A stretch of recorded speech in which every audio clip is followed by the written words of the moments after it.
Alright, so this is going to be my first video documenting my game development process. I'm making a video game where you play as an apothecary of by our current standards, small town. I wanted to be able to show it in a video. I've been posting about my game on Facebook, but I figure you can see better through an interactive images rather than just still frame. So, because my game is still in progress, I'm going to be launching it through the Ren'Py launcher. Got a splash screen. I did not add that silhouette, but I kept it because I thought it was kind of creepy. It made me laugh. I haven't done much editing of the title screen yet. It's just the basic title screen I'd whipped up for my Quickstart guide. If you look, you can see there's a CG gallery, which doesn't have anything in it just yet, and a BG gallery, which is full of all of the temporary kind of sketch replacement art that I have in the meantime. The BG and CG gallery I didn't program. They were programmed by Leon, and then Leon gave me permission to use it in my Quickstart, and that's why I have it here. So I'm going to go ahead and start the game, and this is basically just testing stuff. So you're in your apothecary shop. A few things that you'll notice right off the bat. In the top left corner here, I've got a calendar. This shows the date, January 6th, and Monday, as well as a black, this black kind of square right here is an image that displays the moon cycle. And here, and this calendar up here, the base code for it was made by Xela from the Lemnisoft forums, also used in my Quickstart with permission. And here we've got a, it's kind of a time of day tracker, so I'm going to use this to keep track of how many actions the player has used in a given day, and then once all of those actions are used up, then it will proceed to the next day. This is also used to keep track of any events that are time specific, for example, something that might happen only at night or only in the morning. Here we can have a look at the apothecary shop. The game is still very early development, so there's quite a long ways to go, but this is just my first installment. So one of the neat things I've got is an inventory. So the base inventory system was programmed by Saguaro on the Lemnisoft forums, and as you can see, it has an inventory with hover images and tooltips at the bottom there. So it'll say this is an empty bottle, and then it tells you the value of the bottle, and this is a thistle, what's the value of the thistle, etc. You can list them as a grid or in a list. As you can see here, when you have too many to fit on one screen, it gives you a scroll. And you can organize them by name and ascending or descending. There we go. Ascending, descending. You can organize them by quantity, so how many you have. You have the most empty bottles, the least black rosaria. And you can order them by value, so the empty bottle costs the most, and all of the herbs really, I haven't set special values to them yet. So, right now I'm just setting it to grid, because that's the easiest. By default, Saguaro's inventory system came with a crafting mode, so right in the inventory you can press the crafting button and gain access to the crafting mode. And then here it automatically populates itself with a list of all of the crafting recipes in the game. I am eventually going to remove this, but I'm keeping it now for testing purposes. Eventually there's going to be a short list of items that you can craft from your inventory, but just like Minecraft, it's going to be extremely restricted, and basically anything that you could reasonably expect to just put together with your hands and no other tools. putting that aside, let's look at the rest of the items in the apothecary shop. There's a couple of different things in the apothecary shop. This is the shop front, and as you can see, there's quite a few items available here to click, and you can also exit the shop front and go to the kitchen. I'll go ahead and go to the kitchen first because there's some things in there that will be needed before I show you the crafting table, for example. So if we go into the kitchen, different background as you can see, and there are two things that you can interact with. First is going to be the stovetop. If you click the stovetop, you get a permanent crafting screen. As you can see, it's just like the inventory screen, but there's no button to hide the crafting because it's just a permanent crafting station. And here you have a list of recipes that can be made at the kitchen. So right now, I just threw in a couple of random things, but eventually this will be populated with any kind of recipe that requires a stovetop. All extracts will be here because they require boiling or, tinctures or whichever. For now, it's just kind of this way because I needed to show that I could have a defined list. And eventually you also will be able to use the kitchen to make soup or a couple of food recipes that aren't strictly medicine. But anyway, moving along, the other thing that you can interact with in the kitchen for now is this little door. And if you click on it, it leads you to the root cellar. By the time I finished drawing this background, I was tired and I did not want to populate it with jars, but eventually it will be more populated with jars and various tools that you might store in extra storage space. I'm also considering eventually making this selectable, where you can either use this as storage or you could put things into these shelves that you want to keep in a dark, cool place for fermenting, for soaking herbs in oil to make herbal oil, that kind of deal. Right now, the only thing that's functional about this room is the water trough, or it's basically a indoor plumbing. You just have a little faucet here, and if you click on it, received bottle of water. You draw water from the fountain. The idea is that you have some high quality water hooked up in your house because my setting has limited indoor plumbing. And I'm going to click that a few times. And, oh, okay. So now as you see, I collected 5 bottles of water, but it says you need a bottle to collect water. So it doesn't allow you to collect water unless you have some kind of container to put it in. So that's functional. And now if you look at our inventory, instead of the 5 empty bottles that we had before, we now have 5 bottles of water, which is good because we need that to craft. Now that we have the bottles of water, I can kind of show you around the shop front a little bit more.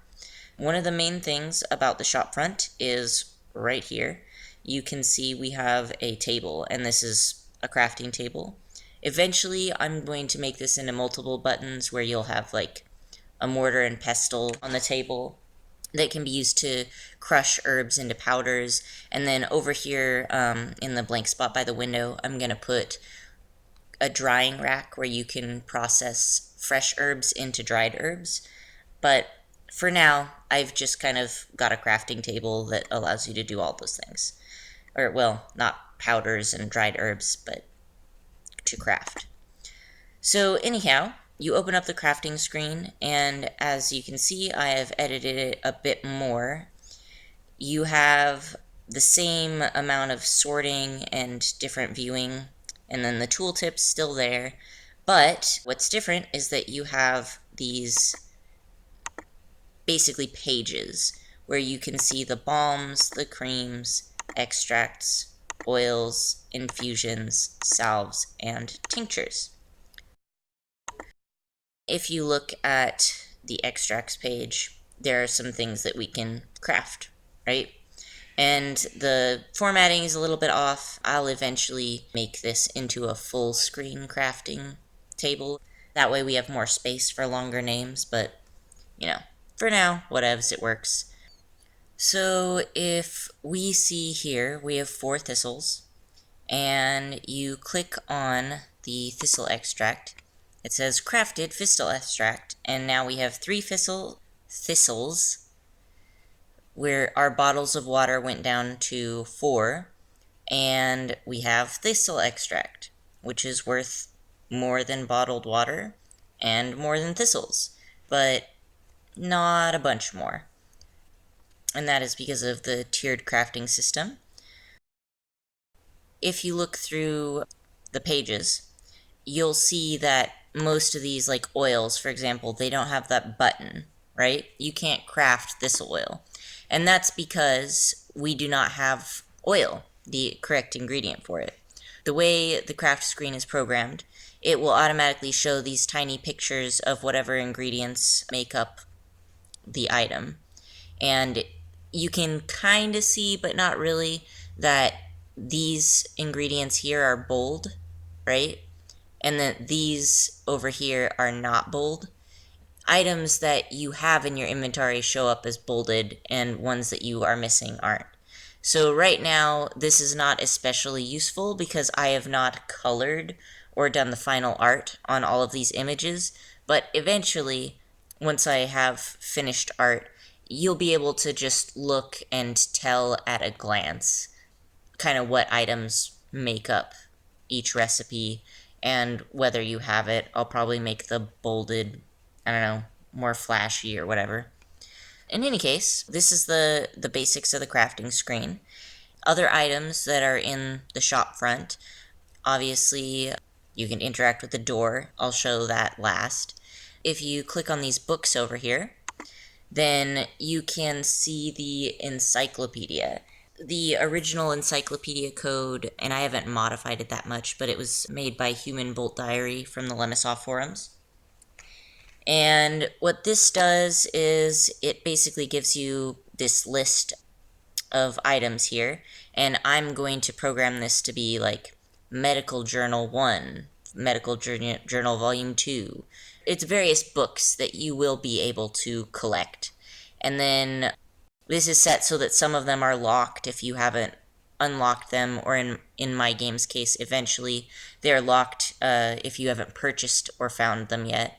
And just like the inventory, you can sort it by number, by A to Z, Z to A, sort by subject, whichever. And then once you click on, say, Medical Journal Volume 1, then you get this screen. And it's going to have, in the future, like a botanical diagram of the plant showing its roots, its stem, seeds, flowers, maybe a bisection of its fruit, just whatever. And then if you look over here, you can see that there's like a scroll bar where you can add a description and talk about the plant's various medical properties. So up here it will say Medical Journal 1, and then each entry will be like a page in the medical journal. So the other pages here just have stock images that the original program put in, but like you can kind of see that you would be able to flip through each page and see a new herb on each page. And that would be relevant to the story. You wouldn't be able to see any herbs unless you had a book that told you how to identify them. And then here you have these drawers, and if you click on them, right now this is where I have the storage chest. So I have one black rosaria, I have placed it into the storage chest, and it is gone from my inventory. You can also transfer money, so like 50, transfer, and then you can take money out. It's very nifty. Saguaro's code is really nice. So, leaving that back in my inventory, I've done most of the work inside of the apothecary shop, but there's also a couple of things that you can do on the outside. So if we click the door, it brings us to the first overworld map. You can see a couple of houses light up, as well as this forest. In the future, I'm going to make it so that when you hover over a house, it shows like a label, so you can see what you're clicking on. Seems pretty basic, but it'll be there. So this right here leads to your apothecary shop, and going in and out of the apothecary shop does not take any time. As you can notice, it is still sunrise.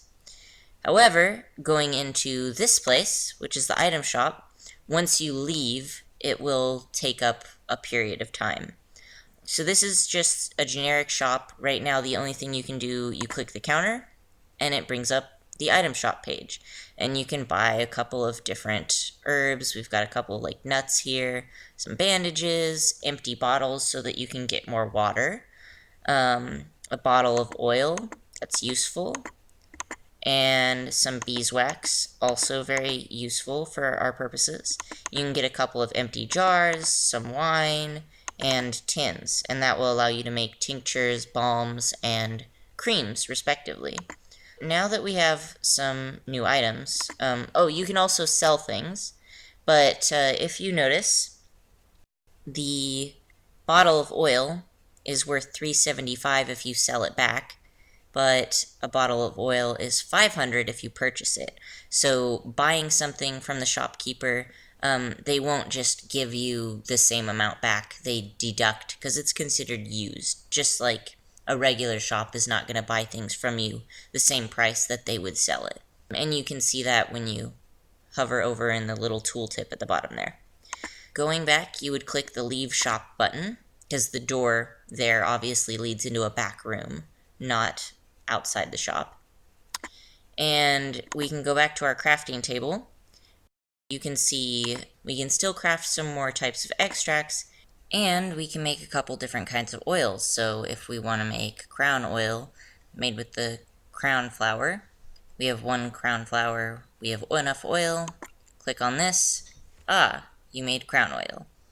And I just call it crown oil instead of crown flower oil to save space. So you notice that the marsh marigold items became marigold, black rosaria became rosaria, and crown flower became just crown. It was just bothering me having them constantly, like, squished and ruining the formatting. But once I make it full screen, that'll be fixed. Anywho, so one thing that is nice to notice, if we craft Thistle's Extract, notice that the border around it is blue. So now, if we go into, let's see, a tincture takes wine and then some kind of extract. So if we're going to make a thistle tincture, the outline is purple, right? And that's because it is a second tier crafting item. So it's basically the items that haven't been crafted and are just base items have an outline in green. And then items that have been crafted from base items are blue. And then items that are crafted with already crafted ingredients turn purple. And then I have other tiers above that. It's just kind of like an easy way to tell how high caliber of an item you have made. And then you can see that your new items show up here. And you can make a balm, again with the purple outline. And yeah, so I think that's about what is there. And then also you notice, because we left the item shop, it has proceeded from sunrise into morning. So going back out, the last thing to show you is the forest. So if you click on the forest, it brings you to a whole new overworld map. The overworld map has a lot of different little areas that you can click, one kind of hiding up here behind the calendar. And that's mostly because I wanted you to have the ability to have a lot of variety in your herb gathering, right? So at each of these places, let's click this one, right? So we see 5 different herbs, right? And we've got some blackberries, some garlic, some oak bark. I think that's a laurel, and then the Nenayura flower. And it says here your random number is 3, right? So let's leave the forest and go back. Your random number is 5, and now we have some different herbs showing up here. So now we've got the dandelion, the oak has moved from the center over to the left, we have a crown flower, the garlic has also moved, and we've got black rosaria. So another thing about this is if you collect all of these, so the black rosella, the garlic, you can see that green border I was talking to you about before, and you leave the forest and go back. There's still herbs here, but notice there's not 5 herbs, there's some missing. That's because it won't allow you to collect the same herb twice from the same area. And I might change it so that you might be able to collect 2 of the same type, but, we'll see. For now, it cycles through them, and you can't get the same herb twice. So these are all new herbs that you haven't gotten from this exact same area. But it's not equal, right? Like, it's depopulated. So the more times you go back, you're going to see new things, but you're also not going to get as many herbs because you've already picked some. And also, once I program in the plant identification guides that you can purchase, you might go and in the beginning of the game, you might only see 1 or 2 herbs anywhere. And then as you learn to identify, or it also could depend on the area, like one area might have some more low-level herbs, and another area has more instances of high-level herbs. So in the beginning, you come and you see, oh, this area has more herbs and the other areas are all empty. But then as you learn to identify more plants, those plants start showing up. And you can see it's turned to sunset up here now. So we're going to click on these and then leave the forest, and our random number is a different random number again. It's 4, so there's a laurel and a thistle. Note it was night, and then we leave the forest, and it tells you, hey, it's getting late, better head home. And then you wake up in your shop at sunrise the next day. And now you go back, and all of these herbs are back, right? So every time the next day proceeds, the herbs refresh. So we can go and pick all of these again, and as you can see, we go back, and some of them are missing, and we can keep doing this. I've only gone to that one section because this forest section is the one that I've been doing testing, so it has the most advanced code out of all of them. Some of these others, I haven't placed the herbs at the proper locations yet, so you'll see them like floating in the air and that kind of stuff. But each area has its own unique background. As you can see, like this one has some water because it's meant to be partly swamped. And you'll find different things like the marsh marigold you will find in the swampy area, but not the regular forest. And some of these, like, I don't think I've placed them properly here yet, but any of them that are showing up in the water would be lilies, but I haven't drawn any lilies yet. So yeah, you've got a bunch of unique forest backgrounds, stuff floating in the air until I figure out where to put them permanently. But if you noticed back in the shop, there were some nuts, and so I was planning to either have the nuts laying on the ground or have the whole tree be a button that would light up. And then you can shake the tree by clicking on it, and then you get a nut. Or there might be trees that have like a siphon where you could collect sap.